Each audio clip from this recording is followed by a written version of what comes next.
வணக்கம், welcomes to உலக தமிழா. இப்போ நம்ம பார்க்க போகிற ரெசிபி மஷ்ரூம் பிரியாணி. அதாவது மஷ்ரூமை வச்சு ஒரு பிரியாணி செய்ய போகிறோங்க. வெஜிடபிள் பிரியாணி, நிறைய பிரியாணி இருக்குது. ஆல்ரெடி நம்ம சேனலில் நிறைய பிரியாணி ரெசிபீஸ்லாம் அப்லோட் பண்ணியிருக்கோம். அதோட லிங்க் நான் கீழே தரேன். இதுவும் ஒரு டிஃப்ரெண்ட்டான ரெசிபி தாங்க. வாங்க எப்படி செய்கிறதுன்னு பார்க்கலாம். இது வரைக்கும் நம்ம சேனலில் சப்ஸ்கிரைப் பண்ணலைன்னா சப்ஸ்கிரைப் பண்ணிவிடுங்க. பக்கத்தில் இருக்க பெல் ஐக்கானையும் ப்ரெஸ் பண்ணிவிடுங்க. அப்போ தான் நாங்கள் போடுற வீடியோஸை உடனுக்குடனே உங்களால் பார்க்க முடியும். மஷ்ரூம் பிரியாணி செய்கிறதுக்கு இப்போ ஒரு பேக்கெட் மஷ்ரூம் வாங்கியிருக்கேங்க. இதை நல்லா க்ளீன் பண்ணிவிட்டு ரெண்டாக கட் பண்ணி எடுத்து வச்சுருக்கோம். இது இப்படியே இருக்கட்டும். இப்போ அதுக்கு பிரியாணி அரிசி 2 கப் எடுத்து நல்லா அலசிட்டு வச்சுருக்கேன். இப்போ இதில் நம்ம தண்ணி ஊற்றி ஊற வச்சிடலாம். இது அப்படியே ஊறிக்கிட்டு இருக்கட்டும். அதுக்குள்ளே நம்ம பிரியாணியை தாளிச்சிக்கலாம். மஷ்ரூம் பிரியாணி செய்கிறதுக்கு குக்கர் வச்சுருக்காங்க. இப்போ இதில் 2 ஸ்பூன் எண்ணெய், 2 ஸ்பூன் நெய். ஃபுல்லாகவே நெய்யில் செய்யறதுனால செய்யலாம் நீங்கள். ஆனால் ஒரே திகட்ட ஆரம்பிச்சிடும். அதுக்காக தான் நான் எண்ணெயோட கலந்து ஊற்றிருக்கேன். இப்போ இது காயட்டும். இதில் பிரியாணி இலை, இன்னும் 2 பட்டை, 3 கிராம்பு, 1 அன்னாச்சி பூ, 2 ஏலக்காய். இது கொஞ்சம் பொரியட்டும். ஒரு அரை டீஸ்பூன் சோம்பு. இப்போ சோம்பு பொரிய ஆரம்பிக்குது. இதில் ஒரு 2 பெரிய வெங்காயம் எடுத்து கட் பண்ணி வச்சுருக்கேன். இதோடு சேர்த்துடலாம். வெங்காயம் நல்லா ப்ரௌன் ஆகிறதுக்கு வதக்கலாம். இப்போ நல்லா ப்ரௌனாக வதங்கிச்சிங்க. இந்த ஸ்டேஜில் இஞ்சி பூண்டு விழுது இது சேர்த்துடலாம். இதோட ஒரு 3 பச்சை மிளகாய் நல்லா வதங்கட்டும்.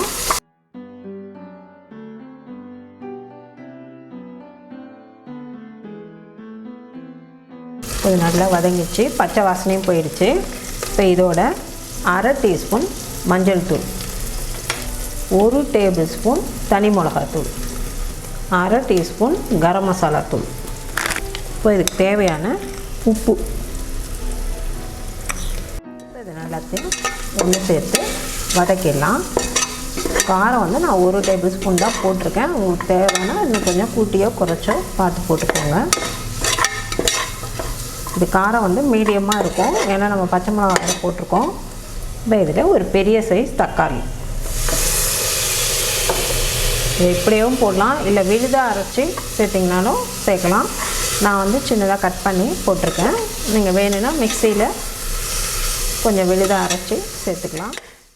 இது நல்லா வதங்கட்டும். அந்த தக்காளியோட சாறு இறங்கி ஒன்று சேர்ந்து வரணும். இது நல்லா வதங்கிச்சு, ஒன்று சேர்ந்து வந்துடுச்சு. இப்போ இதில் கொத்தமல்லி 1 கப்பு, புதினா ஒரு கப்பு. கொஞ்சம் வதக்கிடலாம். இது வதக்கி இதோடு சேர்ந்து வேகும்போது நல்லா ஸ்மெல் வரும். அப்புறம் கடைசியாக மேலே கொஞ்சம் போட்டுக்கலாம். இது கொஞ்சம் நல்லா வதங்கட்டும்.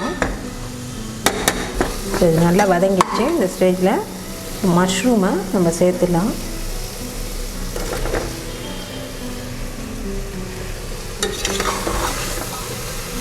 மஷ்ரூம்லேயே நிறைய தண்ணி இருக்கும், அதனால் போக போக சுருங்கிடும். அதனால் பெரிய பெரிய பீஸாக போட்டுக்கலாம், ஏன்னா இது குக்கரில் வேறு வேக வச்சுக்கிறோம். இதோட அரை கப்பு தயிர் இதையும் போட்டு நல்லா ஒன்று சேர கரளிடலாம். 2 கப்பு பிரியாணி அரிசி எடுத்திருக்கேன். 1க்கு 1.5 தண்ணி சரியாக இருக்கும். அதனால் நான் இப்போ 3 கப்பு தண்ணி எடுத்து அளந்து வச்சுருக்கேன். அதை இதோட இப்போ சேர்த்துடலாம்.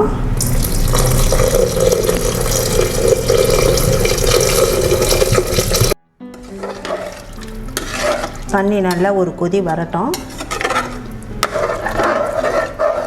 இப்போ நம்ம இதில் உப்பு காரம் பார்த்துட்டோம்னா கம்மியாக இருந்தால் போட்டுக்கலாம். அதில் உப்பு கொதிக்கட்டுங்க. நல்லா கொதி வருதுங்க. இப்போ இதை ஸ்லோ பண்ணிவிட்டு ஸ்டவ்வை, இப்போ அரிசி ஒரு 30 நிமிஷமாக ஊறிருக்கு.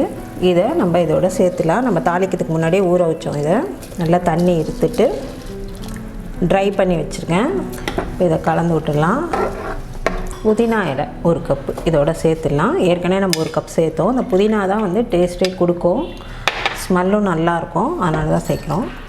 இப்போ இதை குக்கரை மூடி விசில் போட்டுட்டு ஒரு 2 விசில் விட்டு எடுத்துடலாம்.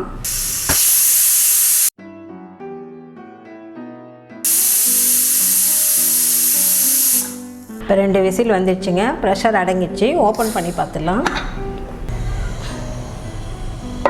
சூப்பராக வந்திருக்கு. லைட்டாக கலரிடலாம். இப்போ நமக்கு சுவையான மஷ்ரூம் பிரியாணி ரெடி ஆயிடுச்சு. பிளேட்டிங் பண்ணிடலாம். மஷ்ரூம் பிரியாணி சூப்பராக ரெடி ஆயிடுச்சிங்க. இது ரொம்ப டேஸ்டியாக இருக்கும். நம்ம ஆல்ரெடி நிறைய பிரியாணி வெரைட்டிஸ்லாம் அப்லோட் பண்ணியிருக்கோம். இது ஒரு வித்தியாசமான பிரியாணி. இதுக்கு சைட் டிஷ்க்கு நான் வெங்காய பச்சடி வச்சுருக்கேன்.